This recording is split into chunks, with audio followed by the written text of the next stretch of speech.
Hello, everyone. This is episode 5 of the Full Metal Beavers Patreon podcast. I'm joined today by Anupa Gulab.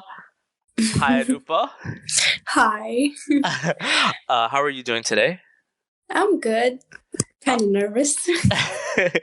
Do you want to just briefly, or maybe not so briefly, just describe who you are, how old are you, your grade level, blah, blah, blah. Okay. Hi, my name is Anupa. I'm a 12th grader, graduating senior, and I was born in Guyana, and I moved over here when I was 11, and I live with my mom and my sister. And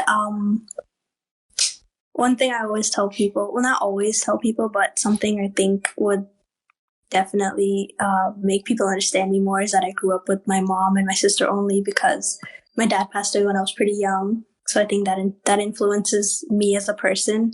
And I went to Jamaican University of Sciences, and it was an experience. I learned a lot. Yeah, so that's me. I really appreciate you being vulnerable right off the bat. Do you mind answering how old you were when your father passed away? Oh, I was 6. And that's a very, very young age. Do you remember a lot about your father? Yeah, actually. And the thing is, when I tell people that, they're like, whoa, but you were like young. But I remember so much about him. And I think it's probably because growing up, he was like the first death in my life that really that I understood, and I knew what it meant and whatever. So whenever I tell people that I know a lot about him, although I was pretty young, they're shocked. And I think it's because when I was little, I told myself, you have to remember these things because he's not going to come back, and there's not really much you can know other than what people are going to tell me. Yeah. So, yeah. Do you feel being introduced so early to the concept of death at that age, that has somehow shaped who you are, or has it carried this concept of death through all of your life up until now?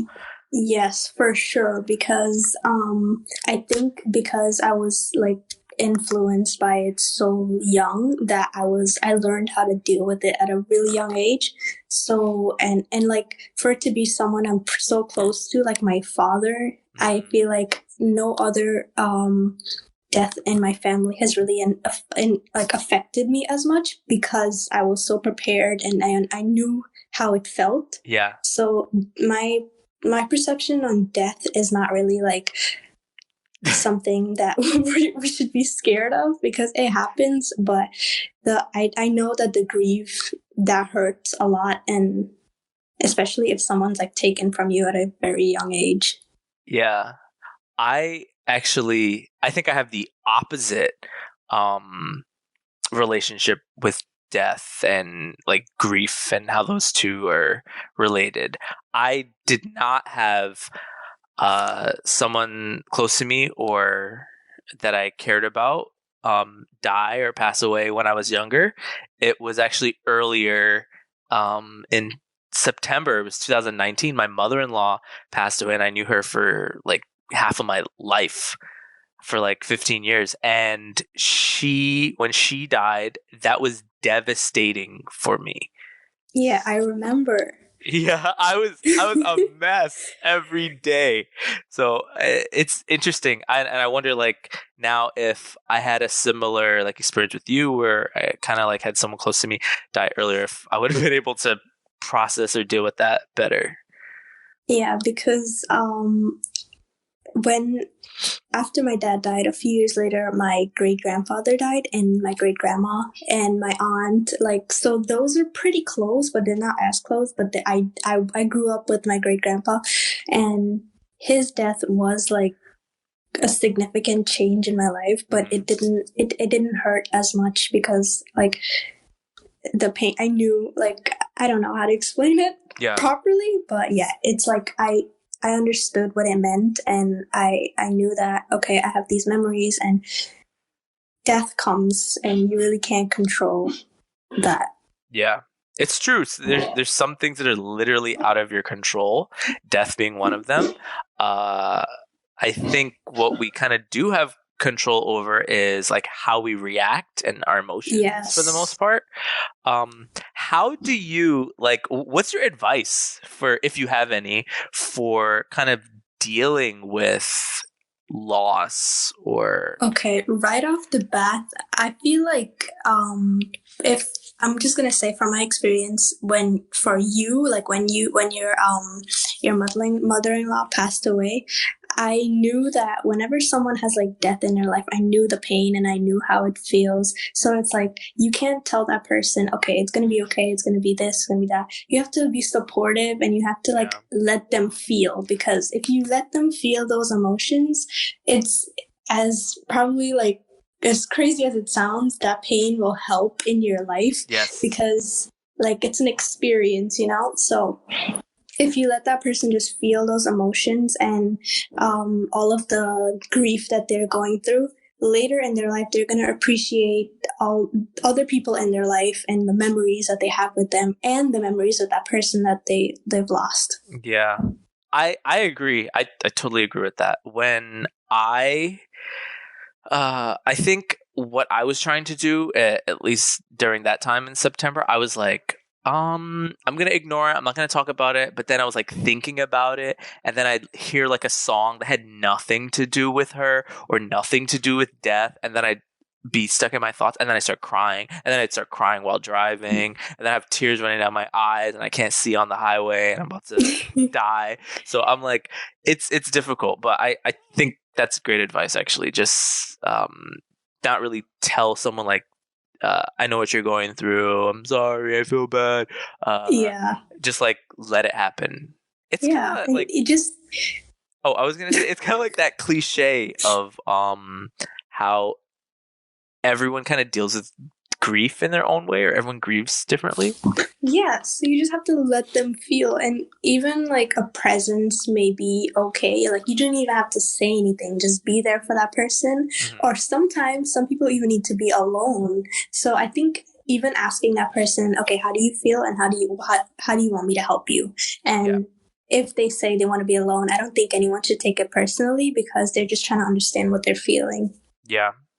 How did you get to this like level, this echelon, this upper echelon of understanding and like care for other people? I think it just came to me naturally, because like I actually feel I go through a lot of like difficult times in my life, and I never really had like a therapy session I would go to, or like someone I could really talk to, until like recently in my life. So I would really try to understand my emotions and my feelings myself. So, and then I know like people actually feel the same things as me, but maybe differently. But so I would try to like, it's kind of that saying, treat people how you would want to be treated. Yeah. So I would put myself in their shoes and be like, okay, if I was in this position, how would I want to be like, treated, or how would I want someone to speak to me? And then I would like talk to them that way, or just be for them in that way. So like I feel like understanding your own emotions, like understanding my own emotions, has helped me a lot, because I could always identify why I'm feeling a certain way. That's actually amazing. And I really, really wish young people and even older people, some adults, need to also understand their emotions, where they come from, where those emotions come from, and then how to deal with them or embrace them. Yeah, like music helps me a lot. What kind of music do you listen to? I listen to literally everything except for country music. I listen to everything. I've had phases of where I would listen to rock music, punk rock music, alternative, but more right now, I listen to a lot of R&B and like pop rock type of music, but and lo-fi music. It depends on like the mood I'm in, and like that's what I will listen to. But a lot of the songs that I choose to listen to, I always interpret it into my life to like understand it better. Okay. So that's why I think music helps me. And when you said that you were driving and the song doesn't even relate, like you were still crying, I know what you mean because you're like, oh my god, you just tried to make it fit, into your life. Do you ever have like an emotion or a feeling, or maybe like you want to feel sad and then you play sad music to kind of like force yourself? Like sometimes I'm like, there have been times that I feel like this weird sensation and I'm like, I don't know what I'm feeling. So I play like sad music and I'm like, okay, but cry. Yeah. Yeah, I've definitely done that. Because I know like crying helps. Yeah. Someone once told me, I don't know who it was, but someone once told me that tears or crying are like the words too difficult to say or speak. So I definitely think crying, I used to think when I was much younger, like middle school, high school, I used to think that crying was like seen as a form of weakness. And I think especially for guys, like if you cry, you might be seen as like less than or not as tough or not manly. I definitely have a different view on crying now as an adult. So I definitely think, crying can sometimes be cathartic, therapeutic, helpful. So, for sure. Yeah. Okay. So during your little bio, your intro, you talked about your graduating senior. Yes. So talk about what school do you committed, right? You committed to Yeah. So what school did you commit to? Why? Where is it? And what do you plan on studying / majoring, or I don't know? Okay. So I committed to Baruch, and I'm going to be majoring in business administration or management. And I chose that school because of my experience in robotics. And before robotics, I still have this interest in criminology, but I don't really see myself doing criminology in my future life or like as a job. So when I was applying to schools, I applied as a business major, and then I didn't think I was going to get accepted to Baruch, and I actually got accepted after the commitment day. So wow. I know. So I actually committed to John Jay, and then I got my acceptance letter from Baruch 2 days later, and I literally started running around my house. And then I emailed Miss S and I was like, oh my god, please tell me I can commit. And then she's like, yeah, you can just send John Jay an email, and then tell them that you won't be going there anymore and commit to Baruch. And I did that like immediately, and I committed, and I'm so excited that I get to go there. It's in Manhattan, so it's a win-win for me because my mom wants me to stay, but I actually didn't want to stay. I applied to SUNY's too, but I didn't think I was going to get into Baruch, so I'm actually super excited for this. Yeah, I'm really proud of you, Anupa. Thank you. Are kind of like one of the members. We have like a running joke where no one listens to you, or like your voice, like you don't speak, you don't have a voice, but you are one of those members that I think even one of the students that I'm going to remember for the rest of my life, where because sometimes you're perceived as so quiet, when you do speak, the room will quiet to hear what you have to say, you know? Yeah. Oh, that's actually amazing to hear from you. No, that's because I'm so loud. So, when someone who's like perceived as being quiet like speaks, it's sometimes viewed as like, oh, this person has something really important to say, or what they're saying is like gold, you know. And you always have something wise to say. I remember when just listening, even when I'm not in a conversation, just listening to what you have to say, I'm like, Anupa is so wise. Like, how did she get this information? And like, this is what her voice sounds like. Okay. Let's talk about some academics.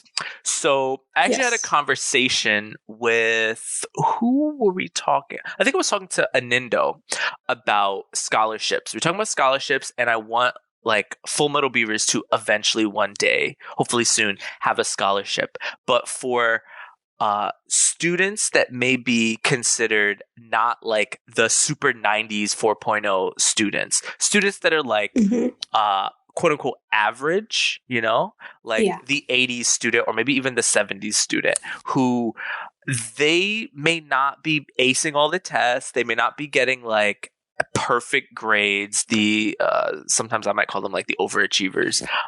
They're not getting super crazy grades, but they have huge potential in the world, huge potential in the workforce, huge potential in college. And one of the people that I immediately thought about was you, because I know firsthand, because I had you in physics, and physics was a struggle, right or wrong. Yes. A big struggle. Yeah, physics was a struggle. It's a struggle for everyone, but physics was a struggle. And I remember like, I know Anupa is here thinking like, oh my God, I'm so stupid. I'll never understand physics. I don't understand this. But it really was not. Sounds like, accurate. Yeah, it really was not that. It's just that you are that different type of student that like physics, first of all, if I'm going to do something very anti-teacher, like you're probably never going to use the things like the specific problems we talked about in physics in real life. Instead, you might use like problem solving, but like that's different. Like I could teach you to be a problem solver, but a lot of people think like you take a physics class and I'm teaching you to be a physicist, which everyone can't be a physicist, you know, but everyone can learn how to think and everyone can learn how to problem solve. I think you're a great thinker and you're a great problem solver. So let's talk about I wanted to talk, I said all this long-winded stuff to talk about like academics, and what is your view on that student, the student that is like stressed out about grades, like do grades matter? Like what do you think about grades? And can you just like speak on that? Like you got to college and it wasn't like you got 100 in physics. Okay. So my experience as like a student who was average but like still cared. Yeah. Has been very difficult for me because I'm always surrounded by the smart kids. Like all of my friends are the kids who are like quote unquote the overachievers. and I would always see them getting the straight A's and the good grades, and I would always be the average one. But I never like gave up, but it would still bother me, and I never really opened up about it until very like recently this year. Yeah. And last year as a junior, I got into the honor roll, and I was an NHS student, a National Honor Society student, and that was like a big accomplishment for me. But like for the other students, they were like, "Oh yeah, this is nothing." Yeah. So I was like, "Okay." So then this year I didn't get it, and I was that like broke me because I felt like, oh my God, like something I was finally able to achieve, it's like not there anymore. And I felt like I failed myself. And then I had like a moment after I found that out, and I was talking to Bushra. And I think Bushra and Freddie are two of the people that has helped me like see that I'm more than my numbers. Yes. And they both spoke to me. They're like, Anupa, you have to realize that these numbers are just like, they don't define you. And it took me a while. It took me so long to realize that because all of the straight A students in my school are usually praised and usually offered opportunities. Yeah. And although I was seen as a good student, I didn't feel like I was good enough, you know? But I would just say that if you're ever in a situation like this, one, finding good people to surround yourself by to help you understand that you're not like a number. That's number one, because without all of my friends have helped me actually, but it's just like the conversations I've had with Bushra and Freddie have stuck with me. And I realized that if you keep working and keep pushing yourself to your best, it's like you may not seem as good enough to yourself, but you're doing your best. You can't like always be number one, you know? Yeah. And even the straight A students aren't always number one. It's true. That number thing, where you're not defined by your number, I just wish every young person out there, every high schooler, every like college student, I don't know if exams matter that much in middle school, but just every young person just believes that philosophy. It's one thing to achieve a perfect score on an exam, or 1600 on the SATs, or 5 on an AP exam, or whatever. That's one thing. That's great. That's wonderful. But it's another thing to be making like 6 figures and being your own boss and being an entrepreneur, you know? So yeah. So I'm just like, there's bigger things in the world other than test scores and like a transcript average and a GPA. And granted, while some of those things do influence, I want to say like maybe what type of opportunities might be presented to you. Like there's definitely a lot of like colleges or internships or programs that are like, oh, you need this minimum to get in. There have been cases that I personally witnessed where, depending on some other circumstances, you can kind of navigate around that minimum requirement, depending on like if you have a good recommendation, if you have some good supplemental materials or something else, you know? So it's really like what you said, being the best you can be and just being comfortable with like improving yourself. And it has to like be with like it's inside, it's personal, you know? Yeah, it's definitely personal. So when you say you want to go to like study business administration, that's what you said, right? Yeah. What do you see yourself doing? Because that's really different than criminology. Yeah. So I always have that conversation with people. They're like, "Oh, a lot of my family knows my interest in criminology, but Right. the past 2 years, I'm like, oh, I want to do business." And then they're like, "Those are two different things. Like, where do you see yourself?" And I always I have this passion for like art and design and like creating things. For example, like the productions division, being in the productions division has made me like realize I enjoy like video editing, video creating. Right. Yes. And all of those things are just like perfect for a business major type of you know. And so that career path, right? Yeah. So I see myself, I would love to, this is like a stretch, but I would love to have my own company of like an art business and I don't know, like have a lot of things available for people who aren't like who really don't have the opportunities to express their art that they have inside them. Because I know a lot of for example, me, I was always interested in this type of stuff, but I never really got exposed to like internships or anything like that. So I want to be like a company where maybe we have like I always want a clothing line too. I just want to put that out there. So like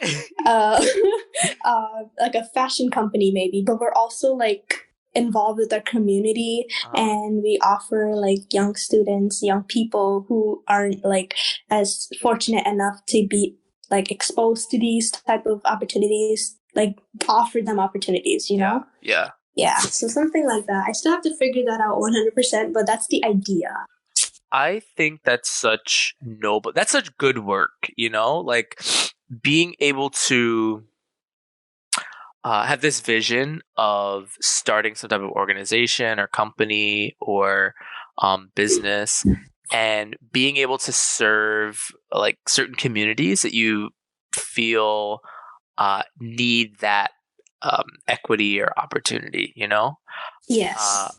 it just makes me think when I was younger, I remember, I think it was my undergraduate, like my college application. I wrote something like, "Oh, I want to give back to my community." You know, like that's what everyone says, like give back to their community. And at the time, I had an idea of what that looked like, but I did not know what I was saying, if that makes sense. I did not know what I meant by give back to my community.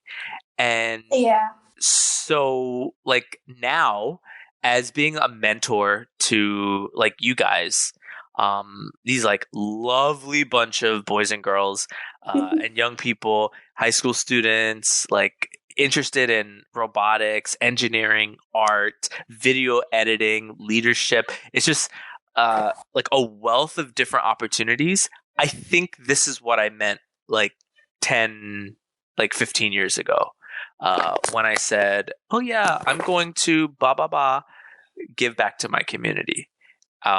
So starting like the Full Metal Beavers as like an after school club, and then turning it into like a nonprofit, and where it's like serving youth and empowering young people and providing these opportunities. It makes me so like warm inside hearing like people like you or Anindo or Cody talking about like they want to do this and then kind of like pay that forward, like push that to younger people. And I think art is underappreciated Definitely. That's like part of discipline. why. Yeah. Yeah. Do you ever use art as like therapy? I know we talked about music. You kind of use it to Yeah. express and kind of like talking, communicating with your friends. Do you ever use art like that? Yeah, I always use art as like a therapy, especially right now since we're in quarantine and there's like a lot of free time. Mm-hmm. I have my sister and I, we kind of bond over art because we're both like interested in it and we have like so many things around our room with the stuff that we do because it's so therapeutic. It gets your mind off of like this entire pandemic that's happening, all that's happening around the world, or whenever I'm just feeling like a certain emotion I really can't like explain or express, I just put it in art or like I put it in I create playlists based on my emotions and then I listen to those music. And that's why on my Spotify profile I have like so many playlists based on like different moods. So Okay. it goes from like my music to art, like physical art, and then like yeah, how I express myself, the way I dress, all of those things. I put my emotions into all of those things. So when you define art, you're not just focused to like drawing, painting, because you just Definitely not. yeah, you just mentioned like clothing. Yeah. How do you express art through clothing? How do you express your So, um, a lot of people think I'm like some type of emo. But I'm not. I don't think I'm emo. I just feel like my emotions are a huge part of who I am and my experience in life. So I like to dress in a way that expresses me, and I like I like to be bold and kind of like breaking society norms because I grew up I grew up with my sister and my mom, and so like I'm surrounded by all of these feminine things. But personally, like I don't really drawn attraction to that much like feminine products or like clothing. I like to do like more neutral stuff, and it's just because of like how I feel. And sometimes I think of it, I'm like, am I being controversial because of this whole toxic masculinity thing? Because like I know you have to, like, girls have to be like girl empower girl, which I do. I love. I like my friends are all like little girly girls, and I'm like, oh my god, they can pull this off so good, but I can't do that. So I just do what I feel. So a lot of my clothes are just like very neutral, bold, and I have a lot of black. But I've been trying to steer away from black. So yeah, I have a lot of things that I do to like express myself. So when you say girly things, you're talking about like, let's say like pink lip gloss and like I don't know, like I don't want to be like stereotypical, yeah. But I'm just saying like I'm not the type of person who would wear like a dress on the regular, or like a flowery top or something like that. That's bushra. So, so it's like I'm not trying to be like stereotypical towards that, but I that's just the things that I find myself like I steer away from those type of things. I'm not attracted to that. Does your sister, anyway, your sister is older, right? Yes, she's 20. Okay, so does your sister and or your mother, do they dress like quote unquote girly, like hyper feminine? So my sister actually used to, and then and you corrupted her. Yeah, she she basically said that she sees like a lot of things I do, so she kind of puts that into her style. But my mom has always been like neutral about the way she dresses. She never dressed like very feminine, but she always has that feminine side. Like I do too. I definitely have my feminine side. Yes. But she dresses like neutral, but she always puts her own little twists on it. So yeah, I think a lot of my my style or like taste in fashion has come from my mom. But I definitely definitely. But I just like change it up to fit me more. I think it's interesting that like fashion, clothing can be like an expression of art, and how your mother seemingly has influenced kind of your fashion style and your art expression, and now you seem to have kind of influenced your sister. So that's literally how art invades is maybe like a bad word, but it kind of influences society and culture and just like fashion in general, you know? Yeah. Like how there's trends, and I think fashion, I wasn't always super interested in fashion. I think it was like maybe around 2017, 2018, that's when I started to be like, I kind of want to be more trendy. You know, and I changed up my hair. I started wearing like very different clothes. Even my shoes started being like a little like loud and crazy. Before then, I would say like I never wore like bright colors. Yeah, I can remember. You were always like wearing your dress shirts and your dress pants. Yeah, I used to wear like khakis or chinos, and they were usually like darker colors. And then I started wearing like skinny jeans, and then I started wearing like t-shirts, and then like your style has improved a lot. Thanks. Yeah. And so even like with like one thing I was very conscientious about was like shoes. And I was like, okay, I want to wear these shoes, but I don't want like people to look at me. I don't want to like grab attention. And then I don't know what it was, but there was some type of like revival or rebirth that I had around that time. And I was like, I don't care. Like, I want to do what I want. I want to wear what I want. I'm going to wear these like bright AF rainbow shoes. I'm going to walk down the street, walk down the hall, and people are like, oh my God, I love your shoes. So, yeah, I live for that attention. Yeah, and people are definitely influenced by a lot of trends. So, and I am too. But sometimes, like, a lot of the trends right now, it's like brand name sneakers and all of that. Yeah. But not a lot of people has the money to put into like a different pair of shoes like every week. So sometimes I'm always like scared to break out of those like society norms of wearing like brand name this or that. So sometimes I feel like I feel closed off and I feel like I'm not allowed to do certain things. But then I have to realize that this is how I want to express myself and I should be able to do that, you know? Yeah. It's true. It's difficult when society has these like really strict rules of, well, if you want to look cute, this is what you have to wear or this is what you have to do. And then the individuals that don't subscribe to those rules, like the rule breakers, they can sometimes be seen as like they can be seen as trendy or they could be seen as like weirdos. You know what I mean? Yeah. And it's then they get called out or something for being different. Yeah. What would you classify yourself as? A weirdo? Or or someone who like subscribes or someone who's just like completely rejects it and just like I don't care? Or are you still kind of like figuring that out?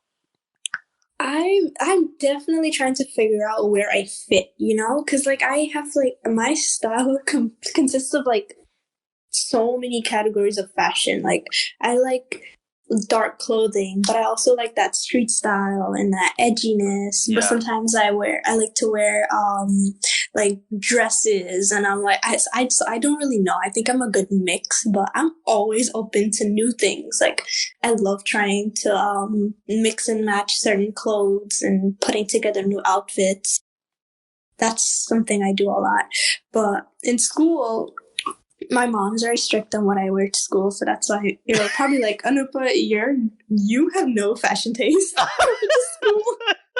It's because my mom doesn't like me wearing everything to go to school because she's like, okay, so what are you gonna wear to go? Same. That's what she says.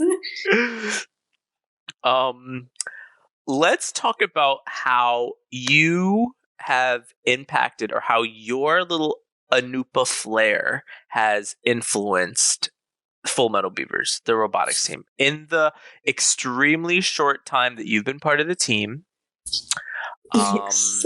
how do you feel you have impacted, influenced, changed, improved Full Metal Beavers?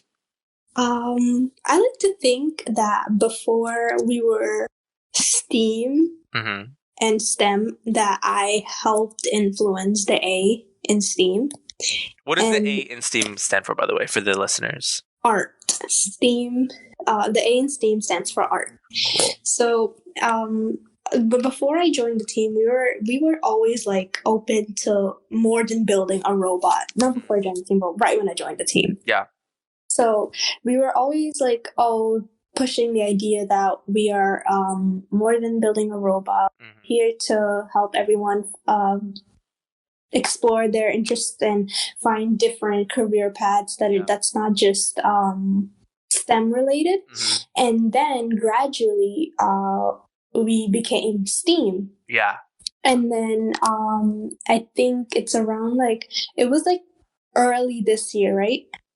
That changed? Yeah. It was like when we talk about this year, we're talking about 2019, 2020. So early this season. Our year starts like September and then it ends like in June. Similar to the school year. And that's when we started doing more art related things, and I was able to give my ideas and places. And I also became a manager last year, and my ideas were expressed more. Like I was able to give my ideas to little projects, and a lot of I saw myself in a lot of things in the team now because last season, I was kind of like a background person, like, oh, I'm helping out with the big ideas that I didn't really like come up with myself. But this year, I was able last to. year, by the way? What was your role last Oh, I was a photographer, so I basically captured and documented the team. Yes. Yeah. So this year, it was a big change. This season was a big change for me, and a lot of my ideas are being displayed. And I was a part of a very small division. So we worked together, and I made sure that their ideas are also being displayed throughout all of our projects, because I remember I felt like sometimes my ideas last year wasn't so like projected in the team's work. So yeah, I wanted my division to be like a little of people who always work together, and all of our hard work is credited to the division, not just one person. Yes, I totally agree with you, Anupa. I think that has been your impact. I actually didn't know the answer to that question when I asked it.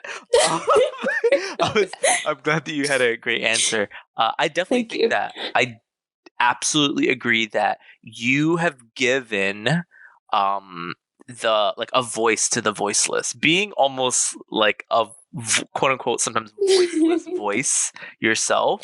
I think you have achieved that this season, and I love the idea of you saying that it's the credit to the division, the productions division, not just like one person. This is one person's idea, but it's really like it's the productions division's idea. It's their work. I love that.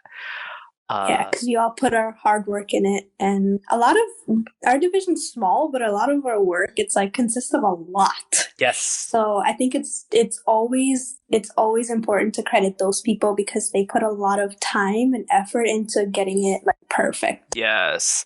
I forgot what presentation it was. I think it was the family feast that we had, where we hosted a dinner for parents. Yeah. And I think we showed off a Thanksgiving video.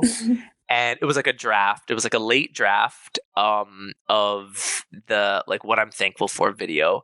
And there was, after the video was like showcased and previewed, there was a little presentation on the process, like the behind the scenes production process to that video, which took a long time to film, right? To film, edit, and like re-edit. I think it's so important to give like praise to like all the artists in the world, because it's important work, and like I said, it's sometimes underappreciated. Yes, that's why everyone needs to be praised for their hard work. And I think I was just thinking about like credits, like movie credits, how people probably don't read those credits or like sit through the credits. I was thinking about that too. But I think like the Marvel Cinematic Universe, so superhero movies, they kind of encourage people to sit through the credits, and even by putting the little like after credit scene, Yeah. I think it's important to like acknowledge, give thanks to all these people that put such hard work into production. Yeah, because without all of that, there would be no entertainment in this society. Yeah. And the society praises entertainment now. Yes, it is like people are thirsty for entertainment, like right now. Yeah, so they should be credited for everything that they do. Yeah, I agree. And noticed.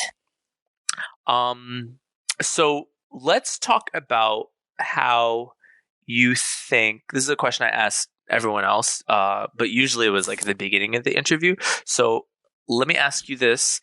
How do you feel Full Metal Beavers has kind of changed you, or do you feel like there wasn't that much of a change? Okay, so there was definitely a lot of change, because I spoke on it a little before on my interests and like where I saw myself in the future. At first, it was criminology, but now it's business because the business department. And I'm definitely thankful for that because I feel like a brighter idea of where I want to be and what I want to do because I was influenced by people and my mentors, and I think they've all helped me grow as a person. And before, when I joined the school, I wasn't really hanging around with a great group of friends. I'll just say they were just like toxic people. Okay. And they weren't like they weren't the people that wanted to help me. They were just like, oh, friends, we didn't see each other as motivators to each other, people that would want to see the best in you, until I joined the team. And then I got exposed to more people who had like the same mindset as me, and like the people who wanted to do like business or art or saw art as more than what it was to the outside world. Yeah. And then talking to those people, it's like it just made me. It was like it was character development. There was a lot of character development that happened. Like I changed so much as a person. I was definitely like more of a personal person, and I didn't open up as much. And then just being around like a good group of people all the time influenced me to open up and be and I like allow myself to be myself, and not like put up a facade. Or maybe I still do that, but but I still like I feel like this team has definitely taught me to be who I am, and like always believe in myself, because if I believe in myself, I can literally do anything. And I have literally taken on projects that I thought would be impossible and pulled off so smoothly. And yeah, I think everything was a learning experience, and I definitely see myself change over the past like year and a half. Yes, I agree. I think you're a like significantly different person from when I first met you. And I actually have been your teacher for more than a year and a half. You were in engineering. And that class, one of the regrets that I had is I kind of wanted you as my teaching apprentice, my TA for engineering this year, but we couldn't get that scheduled. No. Yeah, because I think of Jim, right? I think Jim. Yeah. No, it was English. English. Yeah. So. And I remember I wanted to do it too because I loved that class so much. Yeah. But yeah, you were definitely, I wouldn't say like a different person, but I guess you were a different person. You're different now. You're like improved. You're definitely more confident. You're not weird. Cause I think all ninth graders are weird, but, when you were in engineering, yeah, you were weird. And in physics too, slightly, I think you were just like quiet. But after joining the team, I got to know you more. You definitely got to know more people. And I think that whole like symbiotic positive relationship of where you kind of learn from your friends and your friends kind of learn from you, and you guys kind of improve each other. And it's the same thing. It translates to the team, where the team kind of improves its members and the members kind of improve the team. So, yes. I love that. I was thinking about this while you were talking about your like character development. I was thinking, oh, let me put you on the spot here. What would, like, if you had a movie about your life up until like this point, what do you think that the title for that movie would be called? Like before all of this like changed in my life? Just like your life, like or everything. Yes, a movie about Anupa's birth to now. What would be that title? What would be the title for that movie? This is hard because I don't know. I feel like I'm just gonna describe like how I see myself a little more, because like as a person, I feel like I'm always internal. Like I could see everything that's like everyone sees the world from their point of view, but I see it in such a weird way because like from before all of this development, the world is very like different, you know? Like I didn't see it with so much hope or like you were color, cynical. you know? You were cynical. Yes. You're like, oh, I hate society. I hate the world. I hate the United States. Yes, because the beginning of like high school was so different because of how different middle school was and whatever. So there was definitely definitely a lot of change, and I don't know. I feel like I still haven't like fully found myself, but if I would have to name a movie I love my life, it would probably have to be like some cliche thing like finding yourself. Or like let me see. I don't know. Like it's so hard. Like I want to be like creative name, but that's hard because there's so much thing that's happened, so many things that's happened. Okay, finding yourself. 17 years. Oh, 17 years. I like that one. 17 years coming out July 4th, 2020. And who would be the who would play you in this movie? If I wasn't playing myself, like if I could, like which Hollywood star would play you? Ooh, or Bollywood let me just tell you something. I was thinking about this recently. I was thinking, I was like, I've never watched a movie or a show with like a character I could relate with, which is kind of crazy. Interesting.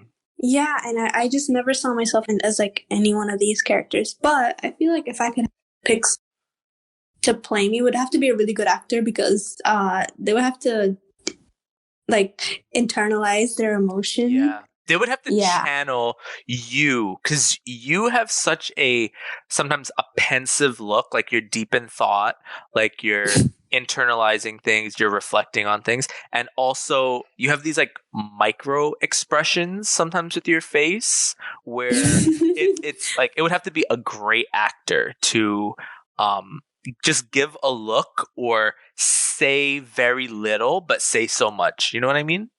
Yeah, I feel like someone who's probably played like a rebellious teen. Although I'm not rebellious, I just feel like they're good at acting. Yeah. For some reason, like I don't know who comes to mind. Like who do you think? What do you think? I don't know. I said any Hollywood star or Bollywood star, but I don't know any Bollywood stars. I don't know any Bollywood stars. Be good at this either. Let me ask this question because you actually said something so interesting. When you watch movies and TV shows, you said that you kind of don't relate to some of the characters. Yeah, I've never found a person that I relate to. What is your identity? Like, what would you categorize or label your identity as? Like, do you identify as like, oh, I'm a Guyanese girl, I'm this and that? I was having a conversation with Tutu about this recently, and she was saying like how she identified herself, whatever, and then I saying, oh, I don't really see myself as a religious person or see myself as just like a person of like my race. Like I definitely think I'm more than all of that. So whenever you ask me or whenever anyone really asks, what do I identify as? I don't really have a solid answer because I just feel like a lot of people will think about you based on how you identify yourself. And I think everyone's definitely more than that. Yes. I definitely still take pride in the fact that I'm Guyanese. I used to hate the fact that I came from that country because it was down upon. And but then I see. You said it was looked down upon. Your microphone cut out just a little bit. Oh yeah, it was like a lot of like that country, and because of the stereotypes of that country, it's not really something that people really praise, you know. Okay. So I felt ashamed for a point in my life saying like, oh, I'm Guyanese, but then I'm like, I have not, honestly, being like in that. I have not met like a lot of Guyanese people, probably because I'm surrounded by so many Bengalis. But yeah. I started taking pride in that. I'm like, that's where I grew up, and that's where I learned a lot of what I know today, and I experienced 10 years of my life over there, so I shouldn't really like hate it. And I do take pride in the fact that I'm Guyanese. I don't really let that identify me, because a lot of people say, oh, I don't really think I could never tell that you're Guyanese. Like, the way you speak, the way you are, like, you're not like the typical Guyanese person that they've ever met. Ooh. And I don't really know what that means. That's problematic. Yeah, exactly. So I don't really indulge in all of that. Yeah, and I don't. That's why I don't identify myself as like, oh, I can tell people that I'm Guyanese when they meet me, because they just think of that stereotypical Guyanese girl. Yeah, you know, probably not everyone likes. I'm just now thinking, like, I don't know any like Guyanese actors off the top of my head. I don't There's actually one of them from you know, I forgot her name. Do you know Suri from Black Panther? Yes. She's Guyanese. She's Guyanese? You could never tell, right? I guess she does such a good Wakandan or West African accent or whatever part of Africa that's supposed to be. I was so surprised when I found out that she's Guyanese, but I'm sure there's tons, like dozens or maybe even hundreds of Guyanese actors. It's just you just never know. Yeah, I don't know, but I'm not really a big like Netflix or TV show watcher, so I don't really know a lot of actors. But I feel like one person, if I would have to pick based on what I've seen, probably Zendaya, just because her expressions in the movies that she's been in, it's so like you feel it, you know. So I would definitely have to say her, because she's just such a good actress. She was and come on, I'm just beautiful like that. Yes, fierce. She was in that Spider-Man movie. I think that's the only thing I've seen her ever in. Homecoming. Yes, that one. I think that's the only movie that I know that she was in. But she was definitely hilarious in that movie. Really good. I think so. I think that could be your your actress. All right, I'll write that down, because maybe I'll be able to direct a movie soon. I'll just pick her. 17 years. I love 17 years. Oh my god. That. Okay. Anupa, is there anything you want to say, maybe to anyone listening, these beautiful patrons listening to this podcast? I just want to say, like, the people who are listening to this podcast right now, all of the success in our team has been amazing, and I've seen so much growth from like March 2019 to April 2020, and it's amazing, because it's been such a small amount of time, and maybe a year seems like a long time, but it's actually been a small amount of time for so much. And I believe that if there's like more people like you who can support our team, or more people like you can stick around, and there's so much more that our team can do.